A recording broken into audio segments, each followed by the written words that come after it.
எபிரேயர்களின் நிருபம் 11வது அதிகாரத்தை தியானித்து வருகிறோம். எபிரேயர் 11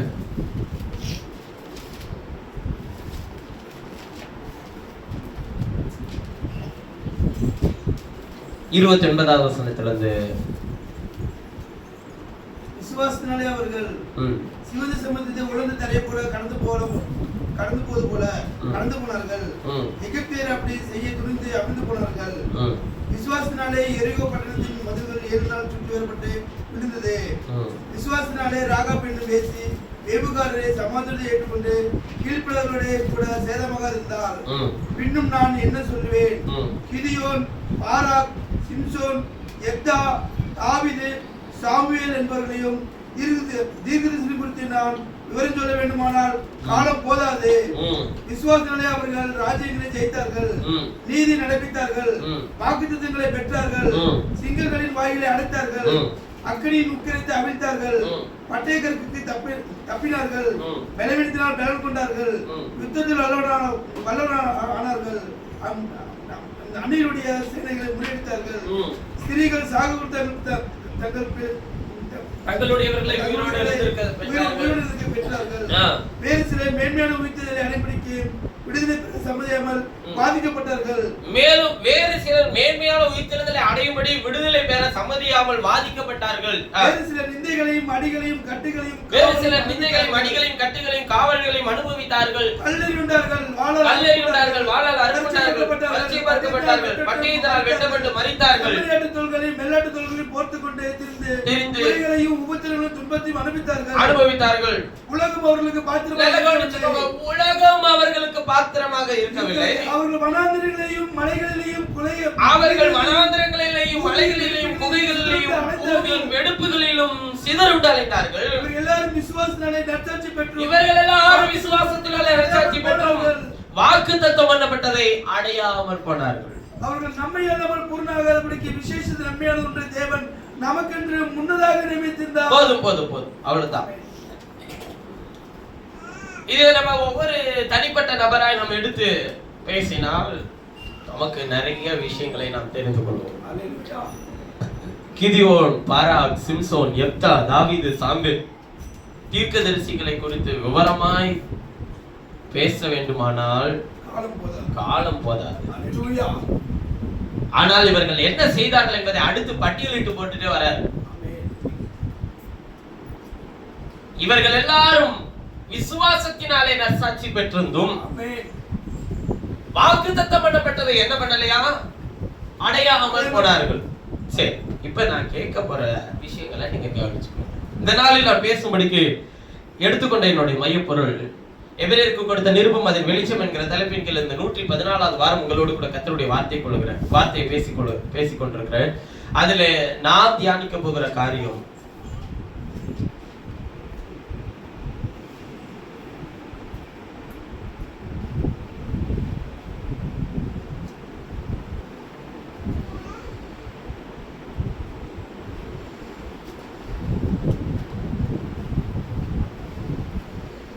ஏன் வாக்குத்தத்தத்தை அடையும்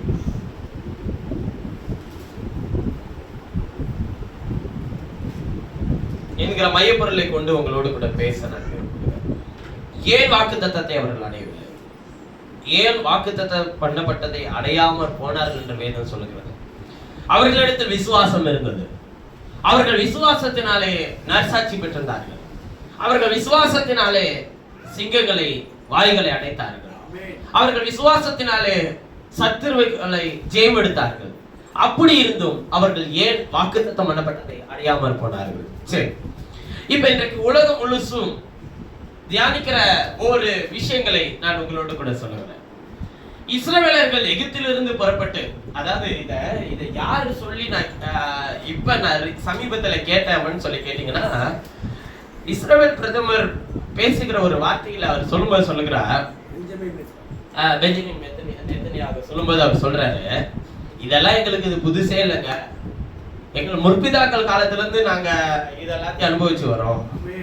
ஆனால் எங்கள் தீர்க்கதரிசிகளின் தேவன் சொன்னது எங்களை அழிக்காமல் எங்களை பாதுகாத்து வருகிறது அப்படின்னு அவர் சொல்றார். நீங்க அமெரிக்க அதிபருடைய ஒரு ஸ்டேட்மெண்ட்லயும் அவர் என்ன சொல்றாருன்னா, இஸ்ரவேல் வேதத்தின் நாடு,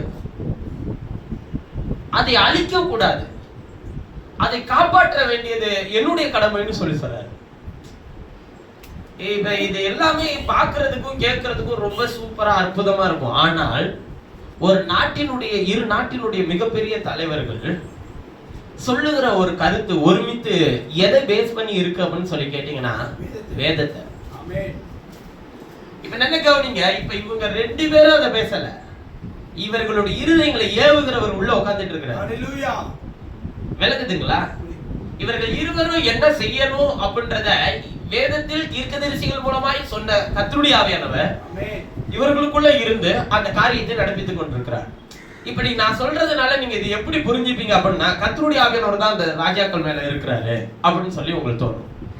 ஆம், இருக்கிறார். எதை செய்கிறதுக்குன்றதுதான் ரொம்ப முக்கியம். இவர்கள் இருவரும் அந்தி கிறிஸ்துவை வரவேற்கிறதற்கான வேலைகளை இவர்கள் இருவரும் செய்யறாங்க. இப்ப இதை சொன்னாக்க உங்களால ஏத்துக்க முடியாது. கர்த்தருடைய ஆவியானவர் தாங்க ஒருவனை நித்திய ஜீவனுக்கென்று அவர்களை நடத்துகிறதற்கென்று அவர் ஒருவனை வைத்திருக்கிறார். இன்னொரு கூட்டத்தை அவருடைய தீங்கை நிறைவேற்றிக் கொள்கிறதற்கென்று ஒரு காரியத்தை செய்கிறார். ஒருவர் புரியாமல் ஒரு காணொளியில ஒருவர் சொல்லுகிறார், வேதத்தின் தேவன் ஒரு கடவுள் என்றால் பாலஸ்தீன மக்கள் படுகிற கஷ்டங்களையும் மண்ணை அள்ளி பிள்ளைகள் தின்கிறார்களே, இப்படி பிள்ளைகளை உபத்திரவப்படுத்துகிற தேவன் ஒரு தேவன், இப்படிதான் வேதம் சொல்லி இருக்கிறதா அப்படின்னு சொல்லி ஒருவர் பேசுகிறார். நல்ல கவனிச்சுக்கோங்க, சுவரிலே நீர் விடுற நாய் முத கொண்டு ஒன்றையும் விடாதபடிக்கு அழிக்க சொல்லி ஒரு சந்ததியை சொல்றார். அமலேக்கியர்களை அப்படின்னா என்ன, அதுல குழந்தைகளும் இருக்கிறாங்க, பெரியவங்களும் இருக்காங்க, நடுத்தர வயதில் உள்ளவங்களும் இருக்காங்க, எல்லாருமே இருக்காங்க. சுவரில் நீர் விடுற நாய் முத கொண்டு விட்டு வைக்காத அப்படின்னா என்ன அர்த்தம்? ஏன் ஆண்டவர் அவ்வளவு கொடூரமானவரா? ஏன் அவர் அப்படிப்பட்ட அழிவின் தேவனா, அழிக்கிறது மேல் பிரியப்படுகிற தேவனா? நல்ல விளங்கிக்கோங்க. நீ உன் வழியில போயிட்டு இருந்தனா ஒரு பிரச்சனையும் கிடையாது. நீ கர்த்தருடைய பிள்ளையோட வழியில நீ குறுக்க வந்தனா, வனாந்தரத்துல இஸ்ரவேலர்களை நடத்தி கொண்டு போகும்போது அவர்களுக்கு எதிரிட்டு போரிட்ட ஒரே சந்ததி அமலேக்கியர்கள் தான். மற்ற எந்த சந்ததியும் வனாந்தரத்துல இஸ்ரவேலர்களோடு யுத்தம் பண்ணவே இல்லை. 40 வருஷம் வனாந்தர வாழ்க்கையில் யுத்தம் பண்ணி ஒரே சந்ததி அமலேக்கியர்கள் தான். அப்பொழுது யுத்தம் பண்ணும்போது யார் ஜெயிச்சது என்று கேட்டால் இஸ்ரவேலர்கள் தான் ஜெயித்தாங்க. ஆனா அந்த போரில் பல பேர் செத்து போனாங்க இஸ்ரவேலர்கள். அப்பொழுது எப்படி ஜெயம் கிடைத்ததுன்றதுதான் ரொம்ப அற்புதமான விஷயம். ஊரும் ஆரோனும் மோசேயினுடைய கரத்தை தாங்கி பிடித்துக் கொண்டு இஸ்ரவேல் ஜெயத்தை பெற்றது கர்த்தர் சொல்றார்.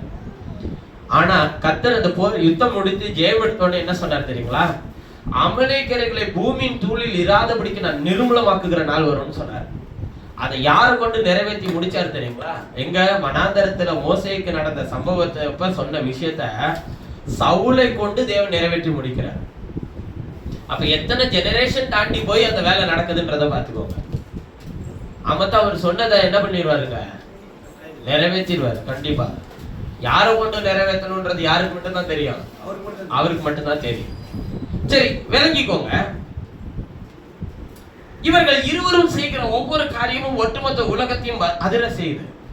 இன்று காலையில இவ்வளவு நாள் ஒரு 2 நாட்டுக்கு நடந்துட்டு இருந்த ஒரு யுத்தம் இப்ப 3 நாட்டு யுத்தமா மாறி போச்சு. அமெரிக்கா ஈரானுக்கு விரோதமா யுத்தங்களை நடப்பிக்க தொடங்கிருச்சு. இப்ப கவனிங்க, 2 பேர் கொடுத்த ஸ்டேட்மெண்ட் நல்லா கவனிச்சுக்கோங்க. இப்ப 2 பேர் செய்யறதையும் கவனிச்சுக்கோங்க. அதுக்கு யுத்தத்தை நடப்பிக்கிட்டு என்ன சொல்லிட்டான், முன்பில் இருந்தே எங்களுக்கும் அவர்களுக்கும் ஒரு பிரச்சனை இருக்கு, அதை பழி தீர்த்து கொள்ளதான் நாங்கள் செய்தோம் அப்படின்னு சொல்லி, அதாவது இஸ்ரேலுக்கு நான் சப்போர்ட் பண்ணி செஞ்சேன்றதை சொல்லாம சொல்லிட்டாங்க. இப்ப இந்த 2 பேருடைய நோக்கம் என்னன்னா, எப்படி ஆகியும் ஆலயத்தை கட்ட வேண்டும், ஆலயத்தை கட்டினால் தேவன் வருவார் என்று அவர்களுடைய நம்பிக்கை, அவரை சந்திக்க வேண்டும் என்றும் அவர் நமக்கான தேவன் என்றும் உலகம் அறிய வேண்டும் என்பதும் இருவருடைய நம்பிக்கை. அதை சொல்ல முடியல. இதுக்கு நடுவுல என்ன சம்பவிக்கும்ன்றத குறித்து இன்னும் அவர்களால் என்ன பண்ண முடியல. அங்கதாங்க தேவன் நமக்கு கிருபை பாராட்டி இருக்கிறார். அவர்கள் பகிரங்க வருகை குறித்து காத்துக் கொண்டிருக்கிறார்கள். ஆனால் நமக்கோ தேவன் ரகசிய வருகை குறித்து வைத்திருக்கிறார். சரி, நாம் அதை குறித்து தான் இன்றைக்கும் நாம் வேதத்தில் தியானிக்க போகிறோம். ஏன் அவர்கள் வாக்குத்தத்தம் பண்ணப்பட்டதை அடையாமற் போனார்கள்? வேதம் சொல்லுகிறது, விசுவாசத்தினாலே அவர்கள் சிவந்த சமுத்திரத்தை உலர்ந்த தரையை கடைந்து போவது போல கடந்து போனார்கள். எகிப்தியர் அப்படி செய்ய துணிந்து என்ன பண்ணினார்கள்? அமிழ்ந்து போனார்கள். கவனிங்கள், எகிப்தில தான் உங்களுடைய பிரயாணம் தொடங்குது. எங்க போய் முடியணும்? கானான் போகணும். கானான் தான் என்ன தேசம்? வாக்குத்தத்தம் பண்ணப்பட்ட தேசம். வாக்குத்தத்தம் யாருக்கு பண்ணார்? கானான ஆபிரகாம், ஈசாக்கு, யாக்கோபுக்கு வாக்குத்தத்தம் பண்ணினார். சரிதானே? இங்கதான் போனோம். உங்களுடைய டெஸ்டினேஷன் என்ன? கானான். அதுக்கு எங்க இருந்து புறப்பட வச்சாரு ஆண்டவர்? எகிப்தில இருந்து புறப்பட வச்சாரு. இப்ப இது ஆவிக்குரிய அர்த்தத்துல பார்த்தோம்னா, நீங்கள் உலகத்திலிருந்து வேறு பிரிக்கப்பட்டு பரிசுத்த ஆவியை பெற்றுக் கொள்ளுதல் தான் கானான். நித்திய ஜீவனை சோதரித்தல் கானான் அல்ல. ஏன்னா இருக்கு பாருங்க அடுத்த விஷயம். ஏன்னா அவங்க வாக்குத்தத்தம் பண்ணப்பட்டதை என்ன பண்ணலையா? அடையாமற் போனார்கள். கானானுக்கு தான் போயிட்டானே. ஏன் அப்படி வசனம் சொல்லுது? வாக்குத்தத்தம் பண்ணப்பட்ட தேசத்துக்கு போயிட்டாங்களா இல்லைங்களா? கானானுக்குள்ள போனதுக்கு அப்புறம் தானே எரிகோ பட்டணம் இருந்துச்சு. கானானுக்குள்ள போனதுக்கு அப்புறம் தானே ஆய் பட்டணம் இருந்துச்சு. மீதியானியர்கள், ஏத்தியர்கள், ஏவியர்கள், கிர்காசியர்கள், எபூசியர்கள், எமோரியர்கள், பெலிசியர்கள், இவர்கள் எல்லாரும் உள்ளே தானே இருந்தார்கள். எங்கே? வாக்குத்தத்தம் பண்ணப்பட்ட தேசத்துக்குள்ளே. இவர்கள் எல்லாரும் உள்ளே இருக்கிற தேசத்துக்குள்ளே இவர்கள் போனார்களா இல்லைங்களா? வாக்குத்தத்தம் பண்ணப்பட்டதற்குள்ளே உள்ளே பிரவேசித்தார்களா இல்லையா? ஆனால் வேதம் என்ன சொல்லுது? அவர்கள் வாக்குத்தத்தம் பண்ணப்பட்டதை அடையாமற் போனார்கள் எழுதியிருக்கு. விசுவாசத்தில் அவர்கள் நற்சாட்சி பெற்றார்கள் எழுதியிருக்கு. அப்ப எந்த வாக்குத்தத்தத்தை அவர்கள் அடையாமல் போனார்கள்? ஏன் அவர்களால் வாக்குத்தத்தத்தை அடையாமல் அவர்கள் அதை பெற்றுக்கொள்ள முடியவில்லை? அப்ப உண்மையான வாக்குத்தத்தம் எது? கானான் தேசமா? அப்படியானால் அவர்கள் உள்ளே பிரவேசித்தார்களே, ஏன் வேதம் அவர்கள் பெறவில்லை என்று சொல்லுகிறது? அவர்கள் எகிப்திலிருந்து புறப்பட பண்ணினவர் யார்? கர்த்தர். மோசேயை கொண்டு ஓங்கிய பயத்தினால் பலத்த கரத்தினால் இஸ்ரவேலர்களை வழி நடத்தி போனார்கள். இஸ்ரவேலர்களுக்கு என்று திறக்கப்பட்ட பாதையிலே எகிப்தியர்கள் உள்ளே வந்தபோது அழிந்து போனார்கள். இஸ்ரவேலர்களுக்கு என்று கர்த்தர் திறந்திருக்கிற பாதையில எவனும் உள்ள நுழைய முடியாது. ஒரே அக்கினி ஸ்தம்பம் இவர்களுக்கு வெளிச்சமாக இருந்தது. எகிப்தியர்களுக்கு அந்த அக்கினி ஸ்தம்பம் எப்படி இருந்தது? இருளாக இருந்தது. ஒருவரையொருவர் பார்க்க கூடாதபடிக்கு இருந்தது. ஒரே அக்கினி ஸ்தம்பம், ஒரே மேக ஸ்தம்பம் இஸ்ரவேலர்களை காத்தது. நம்ம நிறைய பேருக்கு புரியாத விஷயம் என்னன்னா, மேக ஸ்தம்பம் வேறு, அக்கினி ஸ்தம்பம் வேறு. இரண்டு ஸ்தம்பங்கள் நினைக்கிறோம். ஒரே இதுதாங்க. பகலிலே மேக ஸ்தம்பமாக, இரவிலே அதே மேகம் என்னவா இருந்ததுங்க? அக்கினி ஸ்தம்பமாக இருக்கும். நீங்கள் போய் யாத்திராமத்தின் புத்தகத்துல வாசி பாருங்க, உங்களுக்கு தெளிவா புரியும். சிவந்த சமுத்திரத்தை அவர்கள் எப்படி கடந்தார்களா? உணர்ந்த தரையை கடந்து போவது போல கடந்து போனார்கள். எகிப்தியர் அப்படி செய்ய துணிந்து என்ன பண்ணினார்கள்? அமிழ்ந்து போனார்கள். எகிப்தை விட்டு தாண்டி வெளியே வந்துட்டான். 40 வருஷம் வனாந்தர பயணம் முடிஞ்சிருச்சு. இப்ப கிறிஸ்தவ ஜீவியம் எதுவா இருக்கும்? இப்ப கிறிஸ்தவ ஜீவியம் ஒரு மனுஷனுக்கு, இப்ப இதை விட்டுரும். இப்ப இது வந்து மாம்சத்துக்குரிய இஸ்ரவேலர்கள், பாவிக்குரிய இஸ்ரவேலர்கள் நாம. இப்ப நமக்கு எகிப்து இருந்துச்சா இல்லையா? அடிமையா இருந்தமா இல்லையா? எது? உலகம். சரி, உலகத்திலிருந்து கர்த்தர் உங்களை வேறு பிரிச்சாரா இல்லையா? பகலிலே மேகஸ்தம்பம், இரவில் அக்கினி ஸ்தம்பம் ஆகிய ஒரே தேவன் உங்களை வழி நடத்துறாரா இல்லையா? உங்களை பாதுகாக்கிறவராகவும் உங்களுக்கு வழி காண்பிக்கிறவராகவும் இருக்கிறாரா இல்லையா? உங்களுக்கு தூதர்கள் சாப்பிடக்கூடிய மன்னாவினால் உங்களை போஷிக்கிறாரா இல்லையா? கண்மலையிலிருந்து வழியக்கூடிய தண்ணீரை உங்களுக்கு தர்றாரா இல்லையா? உன் பாதங்கள் வீங்காதபடிக்கு, பாதரட்சை தேய்ந்து போகாதபடிக்கு உங்களுக்கு சுவிசேஷத்தை அறிவிக்கிறாரா இல்லையா? எங்க பிரதர், நான் நடக்கிற பாதரட்சையில நான் அந்த பாதரட்சையை சொல்லல. உங்கள் கால்கள் வீங்காதபடிக்கு எதிர் பாதையில நடக்க வேண்டும், அதற்கேற்ற சுவிசேஷத்தை உங்களுக்கு பிரசங்கிக்கிறாரா இல்லையா? பிரசங்கிக்கிறார். வஸ்திரம் பழமையாய் போகாதபடிக்கு உங்களுக்கு ரட்சிப்பை உடுப்பை உடுத்திருக்கிறாரா இல்லையா? உடுத்தி இருக்கிறார். அந்த வஸ்திரம் பழசாவே போகாது. அதை சுத்திகரிக்க தேவன் வார்த்தையை வைத்திருக்கிறாரா இல்லையா? வைத்திருக்கிறார். இதெல்லாம் நடக்குது. இதெல்லாம் நீங்க கேட்டு கொடுத்தாரா? இதெல்லாமே உங்களுக்கு தேவன் ஆயத்தம் பண்ணினதை கொடுத்தாரா? ஆயத்தம் பண்ணதானே கொடுத்தாரு. இதெல்லாம் நீங்கள் கேட்டீங்களா என்னை முன்னறிந்து கொள்ளுன்னு சொல்லி? நீங்க கேட்டீங்களா என்னை அழைத்து தெரிந்து கொள்ள ஆண்டவரேன்னு சொல்லி? என்னை நீதிமான் ஆக்குன்னு சொல்லி கேட்டீங்களா? இல்ல. என்னை மகிமைப்படுத்தும் ஆண்டவரேன்னு சொல்லி கேட்டீங்களா? இல்ல.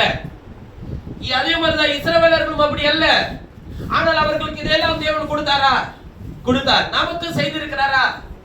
இப்ப இந்த வனாந்திர வாழ்க்கை தான் என்னன்னு சொல்லுவாங்க நிறைய பேரு, கிறிஸ்தவ வாழ்க்கைன்னு. சரி, இது வனாந்திரம் இல்லையா? கிறிஸ்தவ வாழ்க்கை கிடையாது, வனாந்திரம். வனாந்திரத்துல பேரு தான் வனாந்திரம். ஆனா அவன் செழிப்பா இருந்தான். அவனுக்கு ஏதாச்சும் குறை இருந்துச்சா? ஒண்ணுமே கிடையாது. இப்ப நீங்க வாழ்ற கிறிஸ்தவ வாழ்க்கையில, நீங்க கிறிஸ்தவ வாழ்க்கை வனாந்தரம்னு சொன்னீங்கல்ல, ஒரு பிரச்சனை இல்லை. காலைல எந்திரிச்சு வரும், மண்ணை வாசல்ல இருக்கும். அதாவது இன்னைக்கு தேவைக்கான காசு வாசல்ல கிடக்குது, அள்ளிட்டு எடுத்துட்டு வந்துடுறோம். அந்த நாள் முழுசும் அந்த காசை வச்சு என்ன பண்ணிக்கிறோம்? செலவு பண்ணிக்கிறோம். அப்படின்ற மாதிரி இருக்கா? இல்ல. அப்புறம் நீங்க எப்படி வனாந்தர வாழ்க்கைன்னு சொல்றீங்க? சரி, இதெல்லாம் எப்படிப்பட்ட கிறிஸ்தவ வாழ்க்கைன்னு கேட்டீங்கன்னா, நீங்கள் புதிதாய் உலகத்திலிருந்து வேறு பிரிக்கப்பட்டு ரட்சிக்கப்பட்ட அனுபவத்தை பெறுறீங்கள, விசுவாசத்தின் ஆரம்ப வாழ்க்கை.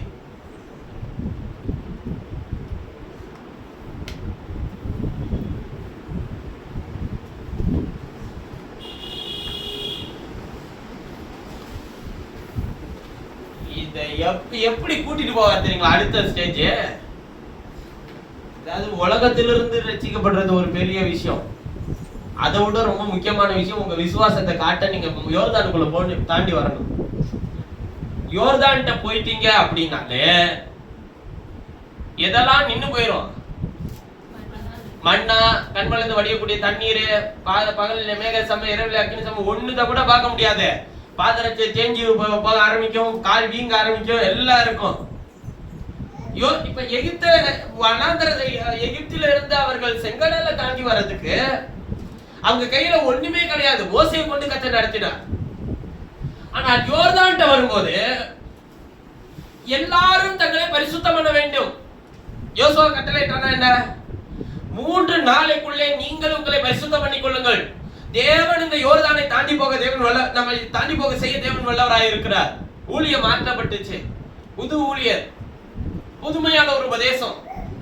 இப்ப பாருங்க, இயற்கைக்கு அப்பாற்பட்ட அற்புதங்களை அடையாளங்களை பார்த்த இஸ்ரவேலர்களை அற்புத அடையாளங்களை இல்லாமல் ஒருவன் நடத்த வேண்டுமானால் எப்படி அவர்கள் விசுவாசிப்பார்கள்? நீங்கள் அவர்களை ஏற்றுக்கொள்வீர்களா? இயற்கைக்கு அப்பாற்பட்ட அற்புத அடையாளங்களை பார்த்து வருவார்கள்.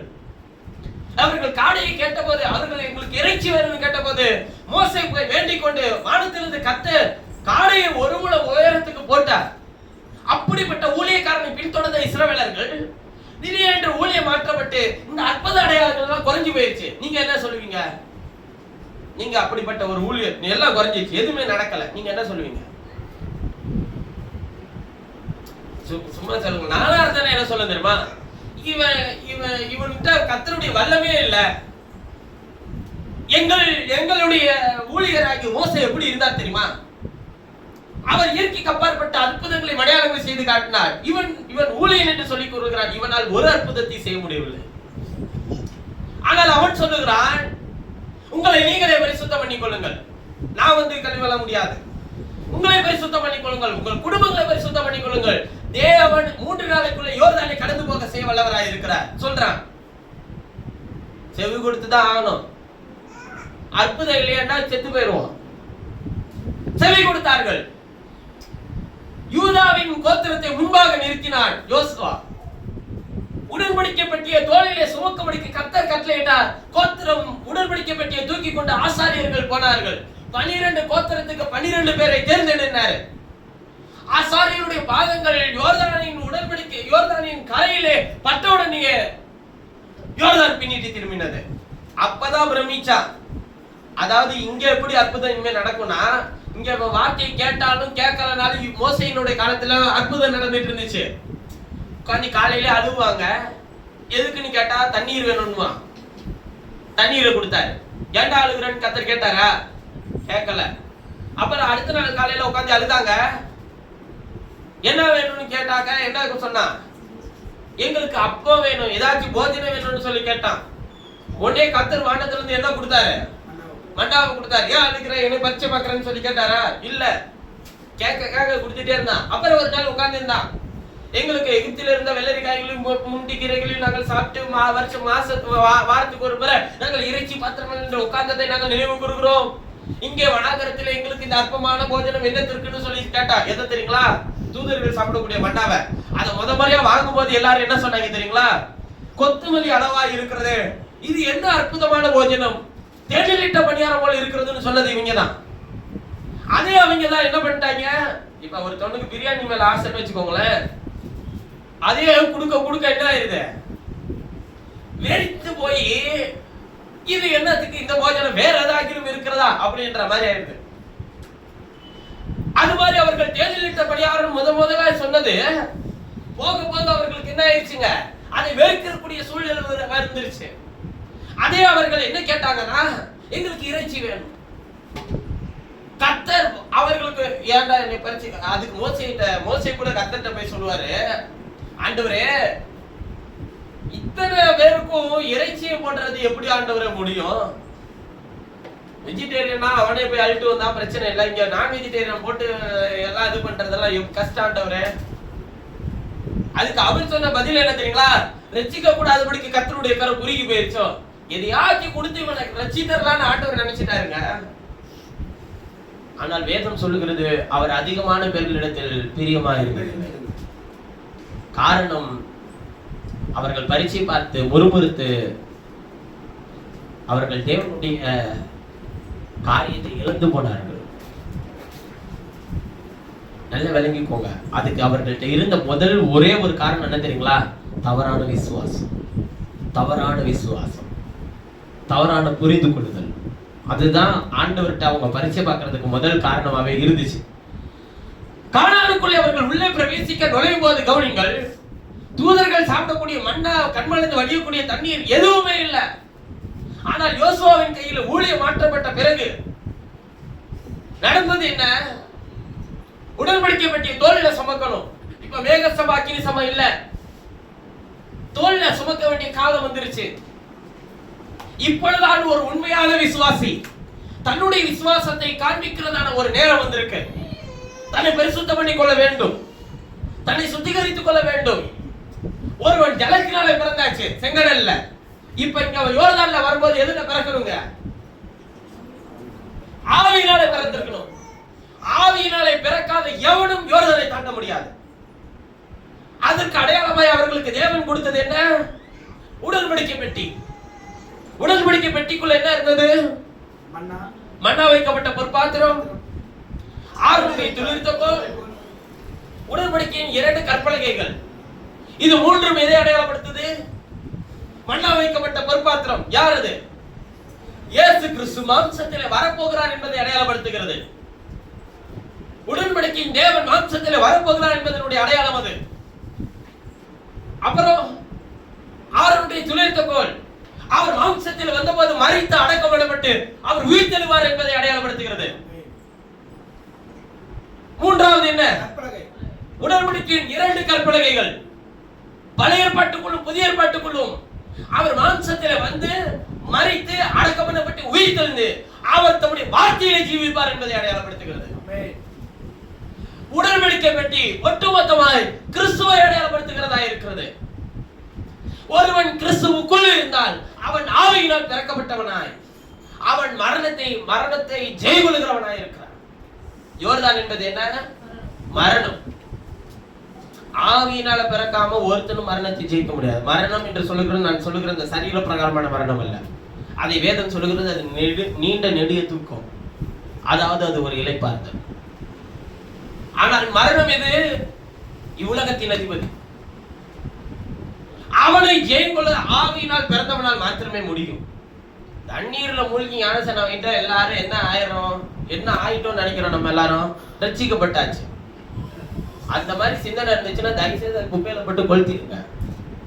ரட்சிக்கலாம் படல. ரட்சிப்பின் அனுபவத்தை முதல்ல பெற்றிருக்கிறீங்க, அவ்வளவுதான். அந்த அனுபவத்துக்குள்ளதான் இருக்கிறீங்க, ரட்சிக்கப்படல. தண்ணீரினால் பிறக்கிற அனுபவம் எப்படி தெரியுங்களா? நான் ஒரு உதாரணத்தை சொல்லுகிறேன். ஒரு தகப்பனுடைய வித்தை, ஒரு குழந்தை உருவாகிறதற்கு தகப்பனுடைய வித்தும் தாயினுடைய வித்தும் ஒன்றாக சேரும் போது அது கற்பத்துக்குள்ளே ஆவியை பெறுது இல்லையா? அதுதான் தண்ணீரினால் பெறக்கூடிய ஞானசானமே.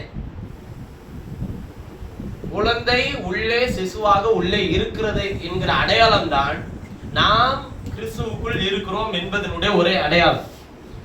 ஆனால் நீங்கள் புத்திர சுவிகாரத்தை பெற்றுக்கொண்டீர்களா அப்படின்னு சொல்லி கேட்டா, குழந்தைக்கு புத்திர சுவிகாரத்தை கொடுத்துட்டீங்களா? கற்பத்துக்குள்ளே இருக்கிற குழந்தைக்கு புத்திர சுவிகாரத்தை கொடுப்பீங்களா? ஏன் கொடுக்க மாட்டீங்க? குழந்தை முதல்ல பிறக்கணும். ஆனால் புத்திர சுவிகாரத்தின் ஆவியை பெற்றிருக்கா? கற்பத்துக்குள்ள இருக்கும்போது ஆவியை பெற்றுதா இல்லையா? இப்ப நீங்க என்ன ஆவியை பெற்றிருக்கிறீங்க? அவரை அப்பா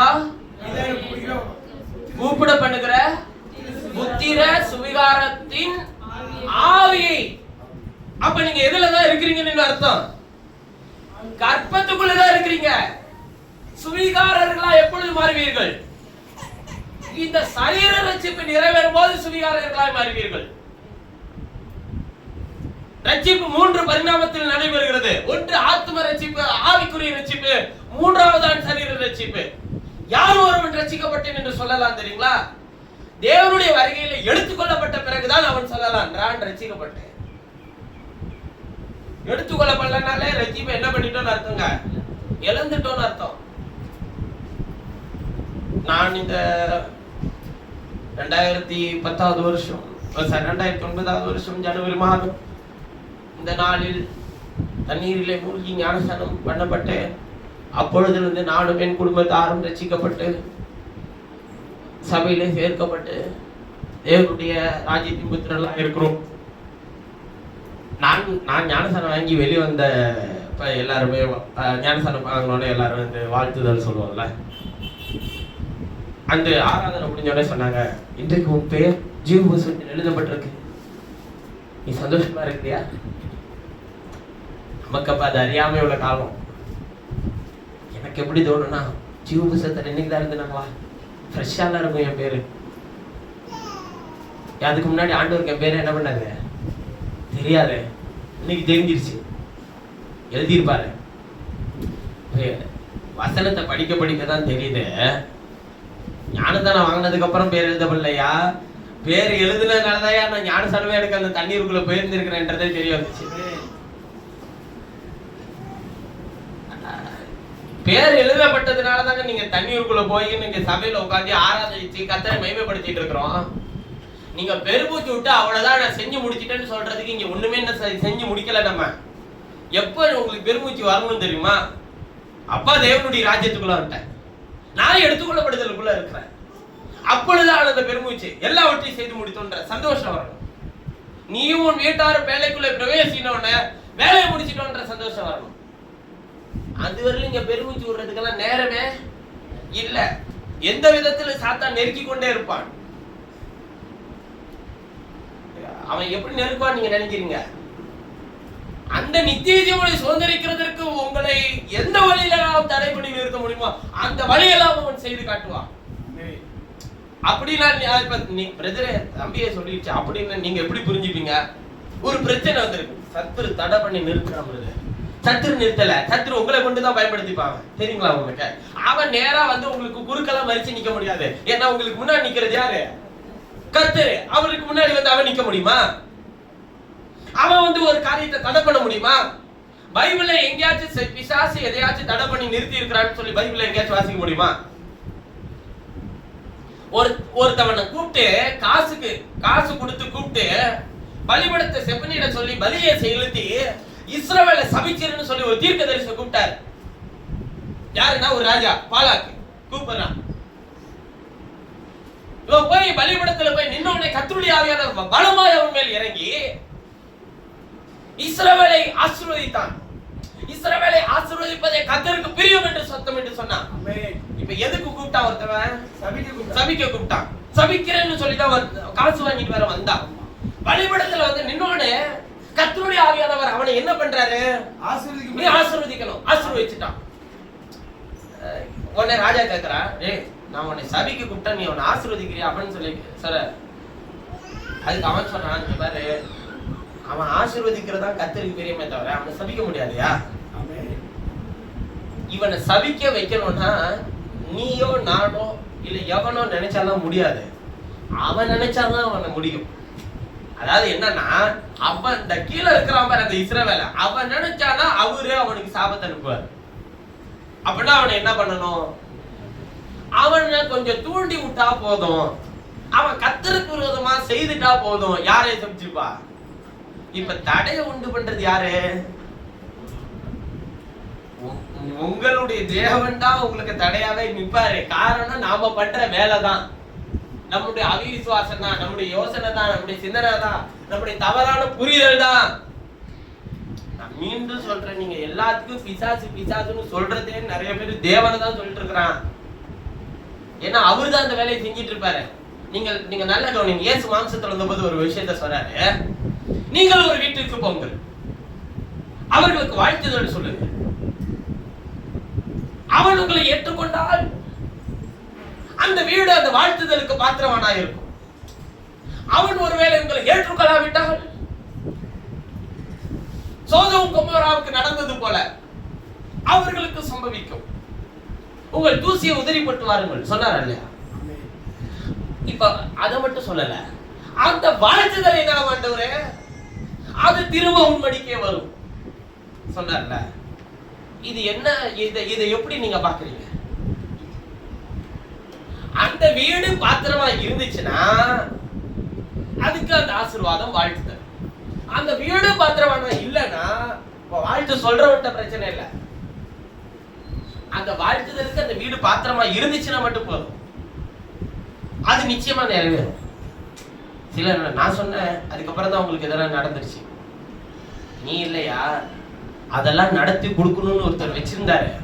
அதுக்கு ஒரு நாவல ஏதோ ஒரு வார்த்தையை பயன்படுத்த வச்சாரு. அந்த வார்த்தையை அவன் முழுதையோடு விசுவாசித்தான். விசுவாசித்த பிறகு அவனுக்கு நடந்த விஷயங்கள் மொத்தம் அது நடந்தது அவன் விசுவாசத்தினாலதான் செய்தது. அவன் விசுவாசித்த தேவன் அதை செய்து கொடுத்தார். அவ்வளவுதான். தடைகளை நீக்கப்படுகிறவங்க உங்களுக்கு முன்னாடி போறாரு, பைபிள் சொல்லுது. அப்ப தடையை போட்டதெல்லாம் யாரு? சொல்லுங்களேன். தடையை போட்டதெல்லாம் யாரு?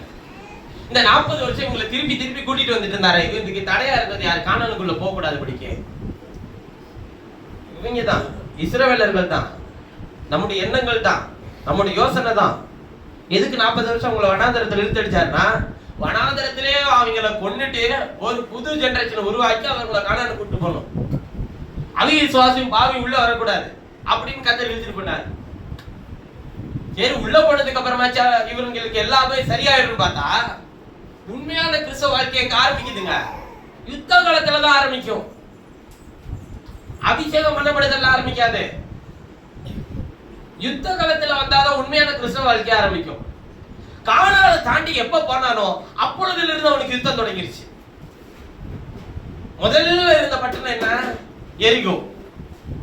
விசுவாசத்தினால எரிகோ பட்டணத்தின் மதில்கள் 7 நாள் சுற்றி வரப்பட்டு விழுந்தது. ஜெயிச்சானா? ஜெயிச்சான்.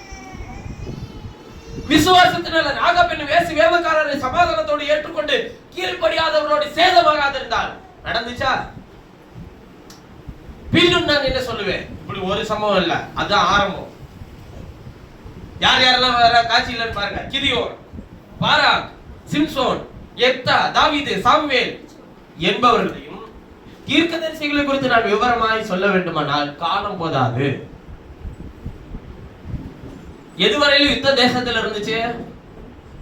தாவீதோட காலம் வரையிலும் யுத்தம் தேசத்துல இருந்துச்சு.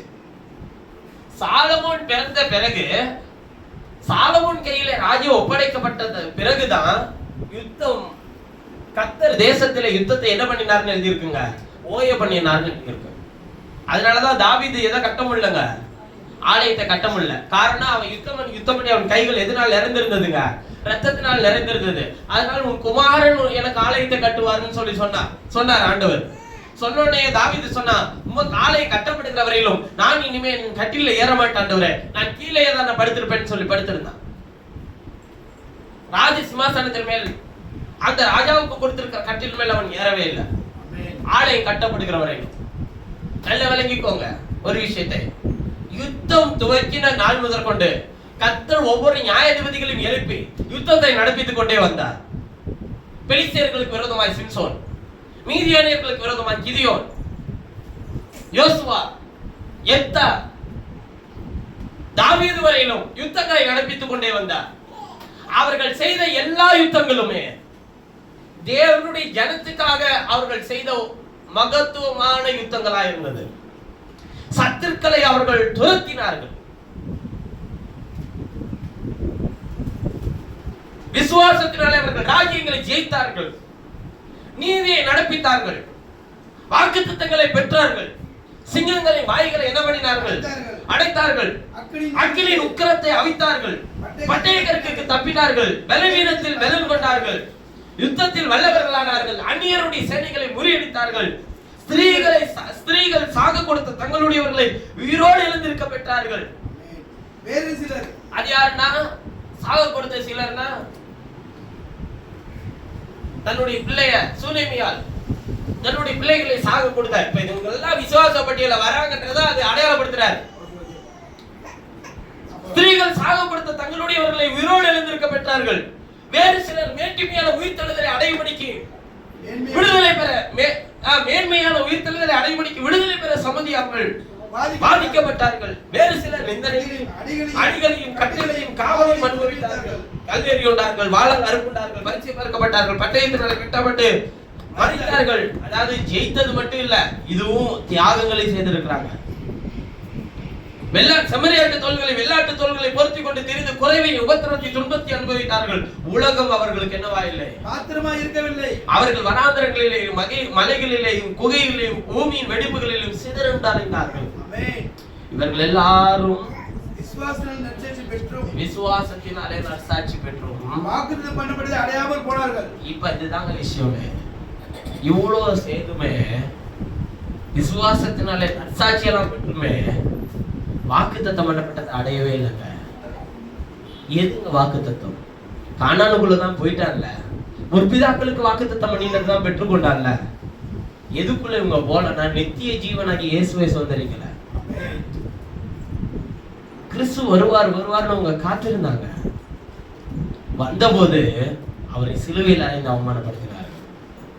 இவ்வளவு நற்சாட்சி பெற்றும் அந்த கிறிஸ்துவை அவர்கள் சிலுவையில் அறைந்தபடினால் அவர்கள் வாக்குத்தத்தம் பண்ணப்பட்டதை அவர்கள் அடையாமல் போனார்கள். ஆனா அடுத்த வசனம் என்ன சொல்றது தெரியுமா? அவர்கள் நம்மையல்லாமல் பூரணராகாதபடிக்கு விசேஷித்த நன்மையானது ஒன்றை தேவன் நமக்கென்று முன்னதாகவே என்ன பண்ணி இருக்கிறார்? அவன் ஏன் அந்த வாக்குத்தத்தமாகிய இயேசுவை ஏற்றுக்கொள்ளாதபடிக்கு போனான்?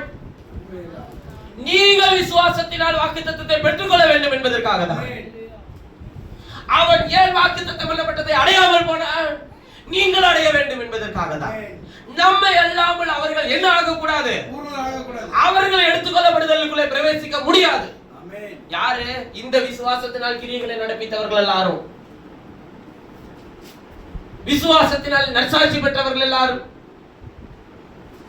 தேவன் முன்னதாகவே தேவன் விசேஷித்த நன்மையானது ஒன்றை தேவன் நமக்கென்று முன்னதாகவே நியமித்திருந்தார். முன்னதாகவே நியமிக்கப்பட்டது யார்? கிறிஸ்துவின் சரீரம். அந்த வாக்குத்தத்தம் இவங்க கானானுக்கு போகணும்னு நினைச்சாங்க. இன்னைக்கு நிறைய கிறிஸ்தவர்கள் எகிப்திலிருந்து பாட்டாளெல்லாம் சொல்லும்போது எகிப்திலிருந்து கானானுக்கு கூட்டி சென்றீரே, வாக்குத்தத்தம் பண்ணப்பட்ட தேசத்துக்கு போனோமே, நித்திய ஜீவனை சுதந்திரிக்கிறோமே அப்படின்னு சொல்லி எல்லாம் பாட்டெல்லாம் பண்ணுவாங்க. கானானுக்குள்ள போனதுக்கு அப்புறம் யுத்தம் நடந்தது, நீ பரலோகத்துக்கு போனதுக்கு அப்புறம் யுத்தம் நடக்க போதா அப்படின்னா அங்க பதில் கிடையாது. கானான் என்பது உண்மையான கிறிஸ்தவ வாழ்க்கையினுடைய ஆரம்ப நிலை.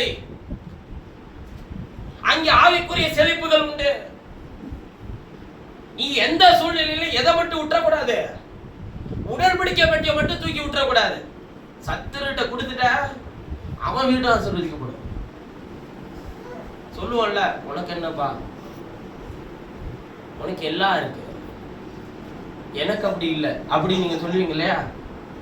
சொல்லும் போது யாருக்குள்ள இருக்கிறது? நீங்க ஒரு உலகத்துல இருக்கிற ஒரு தோல்ல பாருங்க, உனக்கு எல்லாம் இருக்கு, என்கிட்ட ஒண்ணு இல்லை நீங்க சொல்றீங்கன்னா உள்ள யாரு பார்த்துட்டு இருக்கிறது? எல்லாத்தையும் உண்டானது ஒன்றும் என்ன இல்லாமல் ஒன்றும் உண்டாகவில்லை சொன்னவரெல்லாம் அவரு உள்ள வச்சுக்கிட்டு எனக்கு ஒண்ணுமே இல்லை அப்படி நீங்க சொன்னீங்கன்னா அவர் என்ன பண்ணுவாரு? உன்கிட்ட ஒண்ணும் இல்லைல்ல. இப்ப உடன்படிக்கை யார்கிட்ட கொடுத்துட்டோம்? எங்க ஓபேதேதோமினுடைய வீட்டுல உடன்படிக்கை பெட்டி இருந்துச்சா இல்லையா? அவன் யாரு? பெலிஸ்தியன் தானே. அந்த உடன்படிக்கை பெட்டி இருக்கிற கால வரையிலும் அந்த 3 மாத அளவு அந்த பெலிஸ்தியனுடைய வீடு ஆசீர்வதிக்கப்பட்டுச்சாங்க. நாம தாங்க அவனுக்கு ஆசீர்வாதத்தை தூக்கி கொடுத்துட்டு வந்தோம். அவன் அப்படிதான் சொல்லுவான். உண்டு ஏன் தாவீது சங்கீதத்தில் எழுதலையா? இப்பொழுது அவர்கள் தேவன் அவனுக்கு என்ன செய்கிறார் என்று பார்ப்போம் என்று சொல்லி என் சத்துருக்கள் தலைகளை துலுக்கினார்கள். நான் சொல்லுகிறேன், நான் சிறுவனாய் இருந்தேன், இளைஞர் முதிர் வயது உள்ளவனுமானேன், நீதிமானுடைய சந்ததி அப்பத்துக்காக இறந்து திரிகிறதை நான் காணவே இல்லை என்று சொல்றாரு. அதுதான் அறிக்கை. எது சம்பவித்தாலுங்க எங்கள் தேவன் எங்களை நடத்த வல்லவராக இருக்கிறார். எது சூழ்நிலை இருந்தாலும் சரிங்க, எங்கள் தேவன் என்னோடு இருக்கிறாருங்க. யார் மகிமைப்படுறது? இவ்வுலகத்தில் இருக்கிறவர்களுக்கு முன்பாக நீங்கள் அவரை கனப்படுத்தினார், அவர் உங்களை கனப்படுத்துவார். இவ்வுலகத்தில் இருக்கிறவர்களுக்கு முன்பாக உங்கள் தேவன் யார் என்றதை சொல்ல வெட்கப்பட்டால் அவர் உங்களை குறித்தும் பேச வைக்கப்படுவார். நீ போய் நீ என் தேவன் ஏத்துக்க, நீங்க கர்த்தரை மகிமைப்படுத்து அப்படின்னு சொல்ல. என் தேவன் என்னை நடத்த வல்லவரா இருக்கிறாருங்க, என்னை நடத்திட்டு வந்திருக்கிறாருங்க, என் குறையை சரி செய்ய வல்லவரா இருக்கிறாருங்க. நீ அவரை விசுவாசிங்க. இதுதாங்க சுவிசேஷம். ஒருத்தன் உலுக்கி நீ இயேசுவை விசுவாசிக்கணும்னு நடந்து போயிடுவார் சொல்றது மட்டும் இல்லை, நம்முடைய வாழ்க்கை நடக்கையிலே மற்றவர்களுக்கு சாட்சி உள்ளவர்களால் வாழ ஒப்பு கொடுக்கணும். நான் ஓன்ட்டே 1000 குறை வச்சுட்டு என்ன இயேசு ஏத்துக்கன்னு சொல்லி யாராச்சும் உங்களை சொன்னாங்கன்னா நான் மீண்டும் சொல்றேன், என்னுடைய குறைவுகளுக்கெல்லாம் பதிலா இயேசு இருக்கிறார். உன்னுடைய குறைவுக்கு யார் இருக்கிறார்? என் குறைகளுக்கு பதில் சொல்ல யார் இருக்கா? இயேசு இருக்கிறார். உன் குறைக்கு யார் இருக்கிறார்? என் பாவத்துக்கு பரிசுத்தப்படுத்த இயேசு இருக்கிறார். உன் பாவத்துக்கு யார் இருக்கிறார்? என்னை ஆசீர்வதிக்க இயேசு இருக்கிறார். அவர் நேற்றும் என்றும் என்று மாறாதவர். உனக்கு யார் இருக்கிறார்? எனக்கு இயேசு இருக்கிறார் என்று சொல்லி அறிக்கை செய்து கடந்து போங்கள். தாவீதை தூசித்தான் ஒருவன். கூட இருந்த வேலையாட்கள் சொல்றாங்க, நீ ஒரு வார்த்தை சொல்லும், அவனை உயிரோட கொன்று போடுகிறோம். சீமை தூசிக்கிறான். தாவீது சொல்றான், இன்னைக்கு அவனை தூசிக்கும்படிக்கு தேவன் அவனுக்கு அனுமதி கொடுத்திருக்கிறான், அவன் தூசிக்கிட்டு விடு. நடந்தது என்ன தெரியுங்களா? சீமையை கர்த்தர் சந்தித்தார். அவன் வந்து சொன்னான், என் ராஜாவுக்கு விரோதமாக என் நாவை திருப்பினது தவறுதான், என்னை மன்னியும். கொன்று போட்டான் அங்கே அவனை. அவன் தூசிக்கும் போது பிரச்சனை இல்லை, அவன் திருப்பி வந்ததுக்கு அப்புறமேட்டு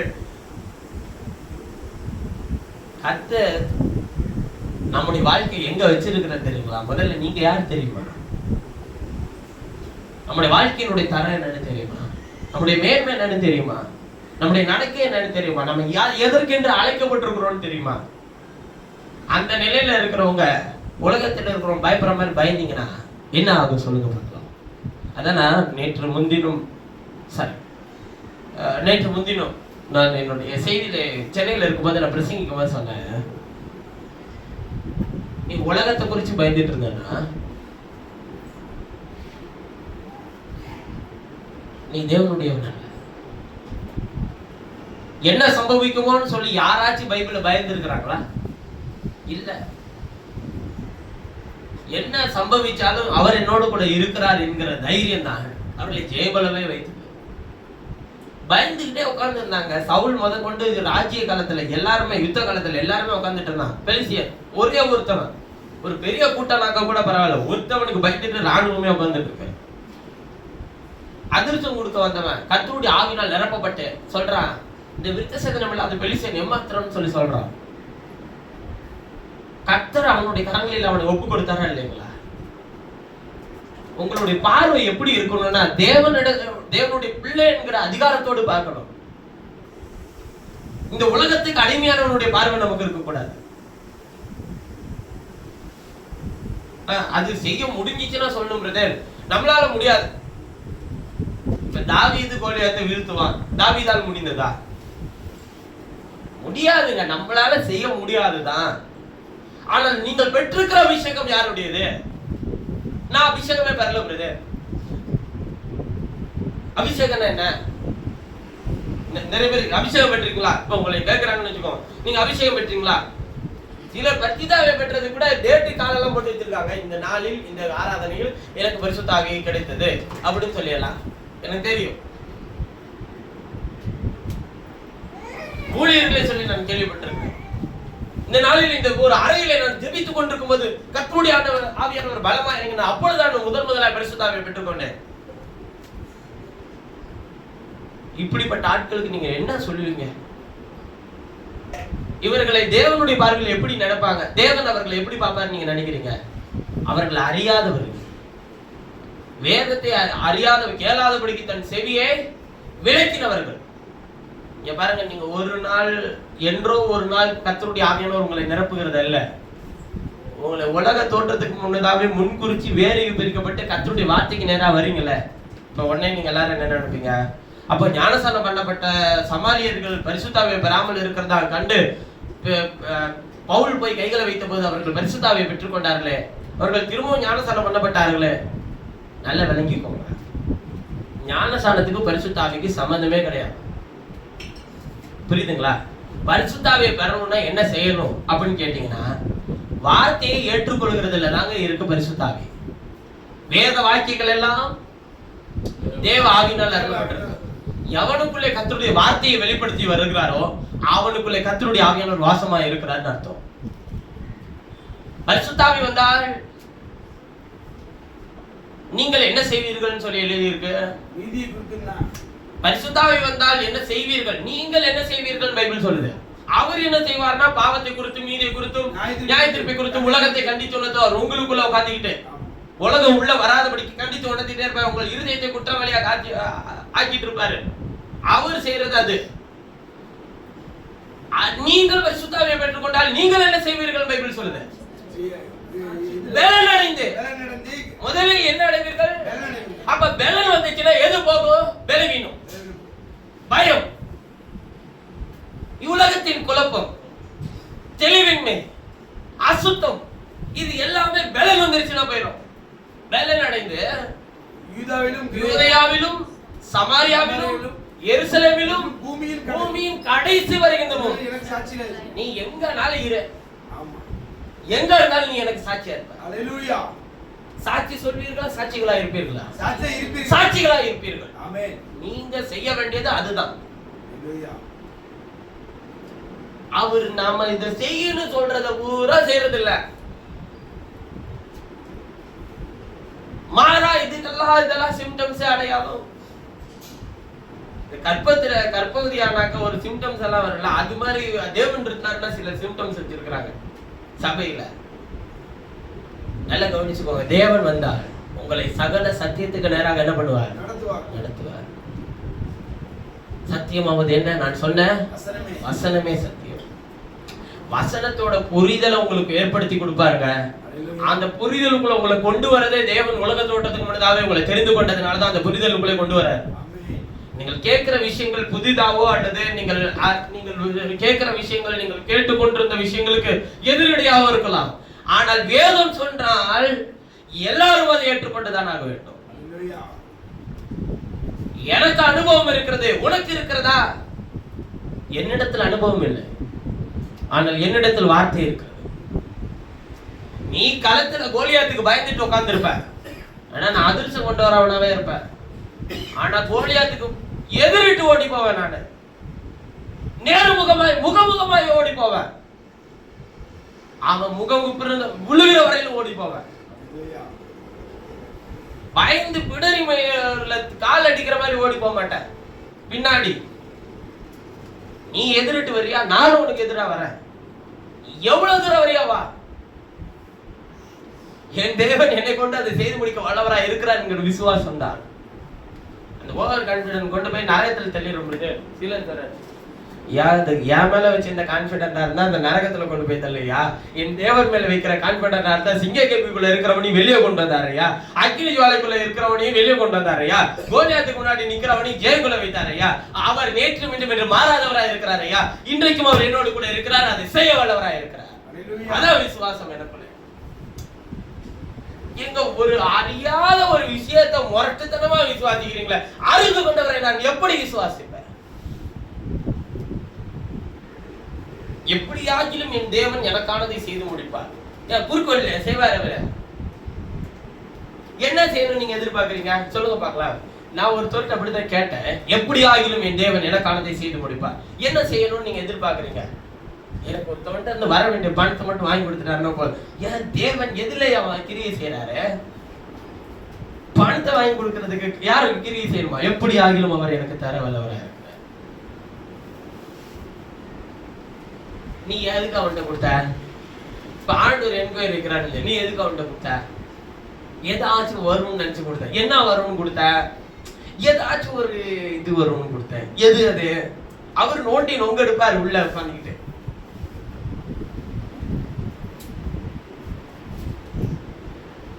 அது ஏதாச்சும் ஒரு இது மாதிரி ஒரு கொஞ்சம் வச்சிருக்கான்ல, அதுல எனக்கு அதை அப்படி தராதுன்னு சொல்லியிருக்கானா இல்லையா?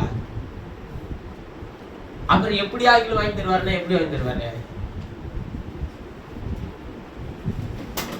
என் தெரிஞ்ச ஒரு குடும்பத்தில் நடந்த உண்மையான சம்பவத்தை நான் உங்களுக்கு சொல்றேன். என்னுடைய ஊழியத்துல மிக சவாலான ஒரு சம்பவம் அது. அதை நான் சொல்றத யோசிச்சுதான் சொல்லணும், இருந்தாலும் நான் அதை சாட்சியா சொல்றேன். சரிங்களா?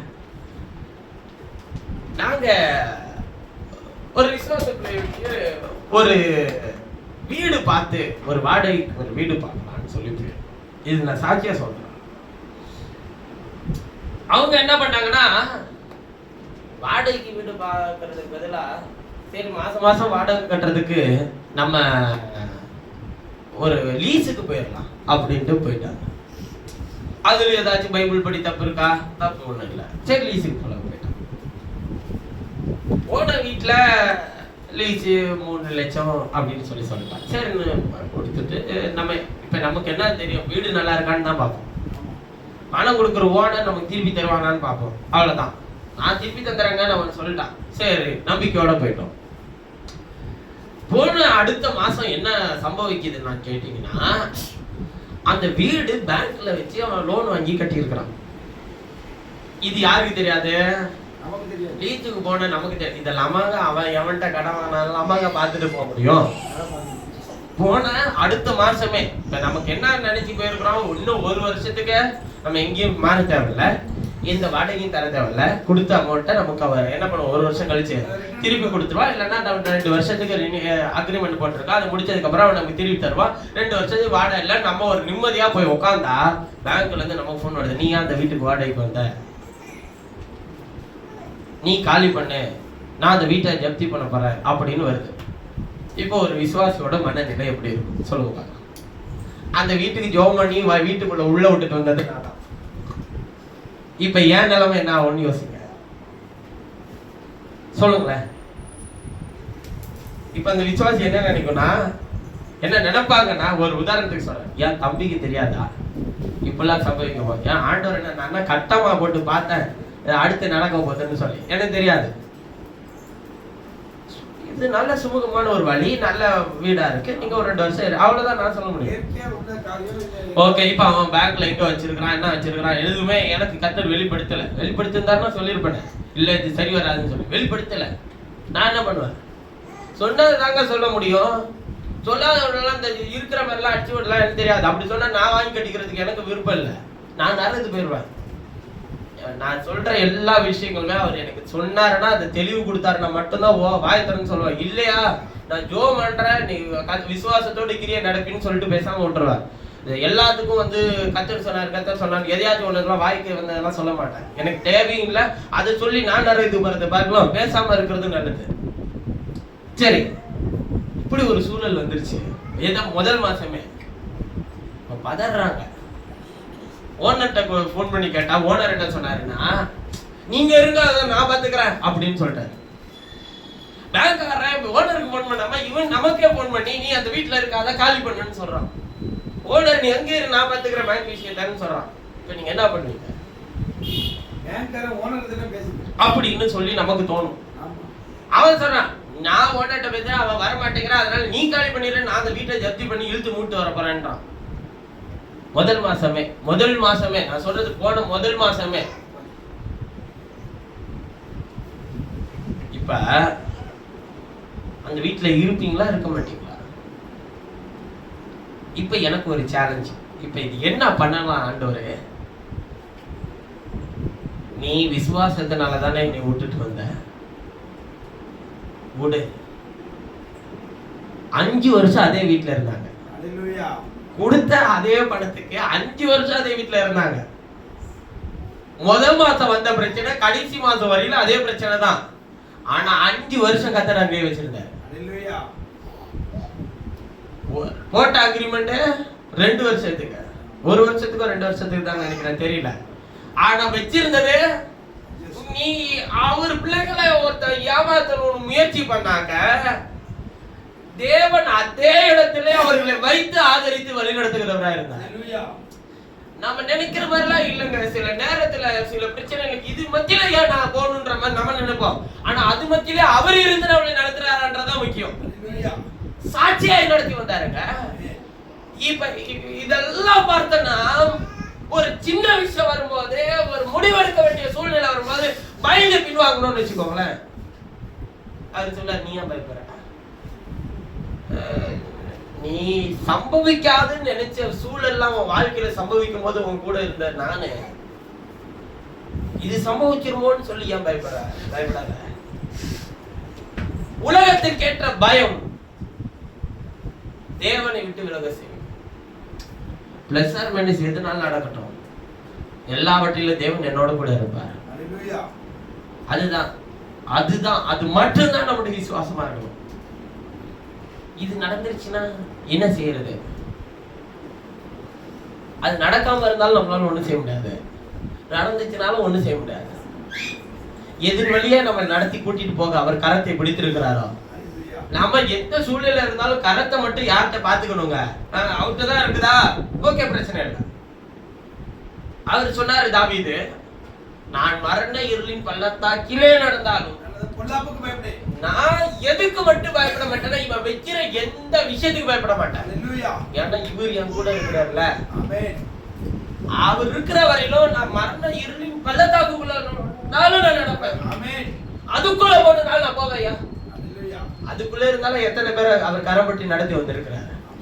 மாறாதவருங்க, அவரு மாட்சிமை பெறுகிறவருங்க. உறுதியான விசுவாசம் தேவனுடைய வார்த்தை மேல நமக்கு இருக்கணுங்க, போலியானது மேல இருக்கக்கூடாது, தவறான விசுவாசம் நமக்குள்ள இருக்கக்கூடாது. பைபிள் சொல்லுது, வேதத்தில் சொல்லி எழுதி இருக்கிறதுன்ற வார்த்தை மேல முழு இதயத்தோடு விசுவாசிங்க, அது உங்களை ஒரு நாள் வெட்கப்படுத்தாது. வாக்குத்தத்தம் பண்ணப்பட்டதை அவர்கள் இவ்வளவு நற்சாட்சி பெற்றும் அடையாமல் போனார்கள்ல, இன்னைக்கு வாக்குத்தத்தம் பண்ணப்பட்டதை நீங்கள் அடைந்திருக்கிறீர்கள், நித்திய ஜீவனாகி இயேசுவை ஆவியில. ஆனால் அதை பரிபூர்ணமா அடையணும்னா அவருடைய சரீரத்துல போய் தங்குகிற நாள் தான்.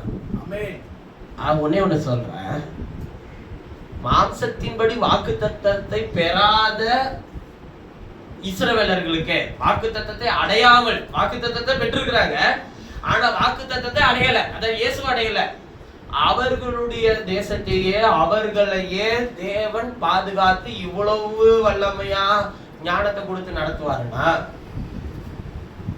வாக்குத்தத்தத்தை பெற்றிருக்கிறதானா, வாக்குத்தத்தத்தை அடைந்திருக்கிறதானா, ஆவிக்குரிய இஸ்ரவேலராகிய நம்ம எப்படி பாதுகாப்பாரு? அவங்களுக்கு விரோதமா எப்படி யுத்தம் நடக்குதோ அதே மாதிரி நமக்கு விரோதமா என்ன நடக்குங்க? ஆவிக்குரிய யுத்தம் நடக்கும். எதை விட்டு உங்களை வழி விலக செய்ய? உங்க விசுவாசத்தை விட்டு இலக்க செய்ய, தேவனை விட்டு உங்களை பிரிக்க செய்ய. இப்ப உங்களுக்கு விரோதி யாரு நீங்க நினைக்கிறீங்க? உங்களுக்கு சத்துரு யாரு நீங்க நினைக்கிறீங்க? கிறிஸ்தவனுக்கு சத்துரு யாரு?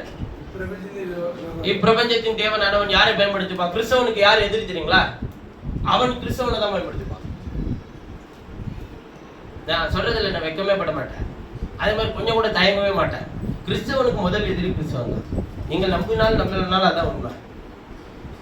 பிசாசு யாரை பயன்படுத்திப்பா?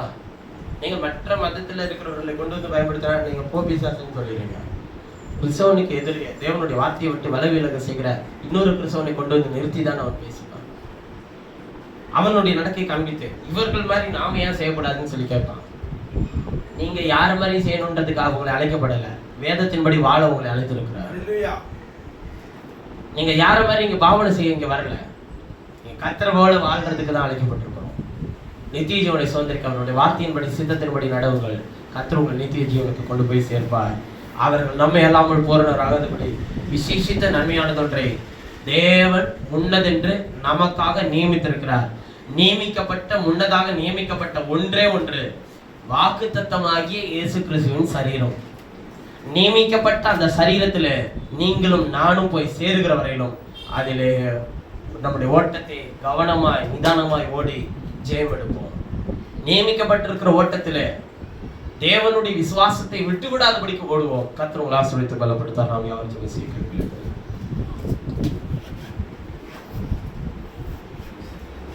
கொடுத்த வார்த்தையை ஆசீர்வதிக்கும் தேவன் பரத்திலிருந்து தம்முடைய வார்த்தையை அனுப்பி நம்மோடு கூட இடைப்பட்டு பேசினதற்காக நம்முடைய இருதயங்களை தாழ்த்தி கொடுக்கிறோம். எங்களை நேசிக்கிற எங்கள் பரலோக பிதாவே, விசுவாசத்தினால் நற்சாட்சி பெற்றும் அவர்கள் வாக்குத்தத்தம் பண்ணப்பட்டதை அடையாமல் போனார்கள். இன்றளவும் அவர்கள் வாக்குத்தத்தம் பண்ணப்பட்டதை அடையவே இல்லை. வாக்குத்தத்தம் பண்ணப்பட்டதை அடைகிறதற்காக அங்க யுத்தங்களை நடப்பித்துக் கொண்டிருக்கிறார்கள். நாங்களும் அப்படி அல்ல. வாக்குத்தத்தம் பண்ணப்பட்டதை பெற்றிருக்கிறோம். வாக்குத்தத்தம் பண்ணப்பட்ட நித்திய ஜீவனை அடைகிறதற்கும் இங்க எங்களுக்குள்ள ஒரு யுத்தம் ஓடிக்கொண்டே இருக்கிறது. கர்த்தாவே, மாம்சம் ஆவிக்கு விரோதமாக, ஆவி மாம்சத்துக்கு விரோதமாக. எங்கள் விசுவாசத்தை சோதிக்க மாம்சம் தேவையில்லாததை வைக்கிறது, ஆனால் ஆவியோ அவைகள் ஜெயங்கொள்ள வைக்கிறது. நாங்கள் வார்த்தையினால் அவைகளை ஜெயங்கொள்ள எங்களுக்கு உதவி செய்யத்தக்காக ஒவ்வொரு இருதயங்களை பலப்படுத்தின தயவருக்காக சொல்கிறோம். சோர்வுக்கு நேராக வழி நடத்தாமல் ஆசீர்வாதத்துக்கு நேராக வழி நடத்தும். எதெல்லாம் எங்களுடைய வாழ்க்கையில் இப்பொழுது பிரச்சனைகளாக இருக்கிறதோ அந்த பிரச்சனைகளை கூட எங்களுடைய நன்மைக்கு எதுவாக மாற்றப்பட தேவன் வல்லவராக இருக்கிறது. எதெல்லாம் இப்பொழுது எங்களுக்கு குறைகளாக இருக்கிறதோ அந்த குறைவை கூட எங்களுக்கு நிறைவாக்கி போட வல்லவராக இருக்கு. எங்களை ஆசீர்வதியும், எங்களை உயர்த்தும். உங்களுடைய பலத்த கருத்துக்குள்ளாய் ஒவ்வொரு ஆத்மாக்களையும் ஒவ்வொரு சரீரத்திலே இருக்கிற ஒவ்வொரு கர்த்தருடைய விசுவாச பிள்ளைகளும் ஒப்புக் கொடுங்க சொல்லிக்கிறேன். பொறுப்படுத்தி நடத்தும், ஆசீர்வதித்து உயர்த்தும். சகலகான துதி மகிமை யாவும் நேரெடுத்து மீட்பெரும் ரட்சகருமாகிய இயேசுவின் நாமத்தில் ஜெபிக்கிறேன். ஆமென்.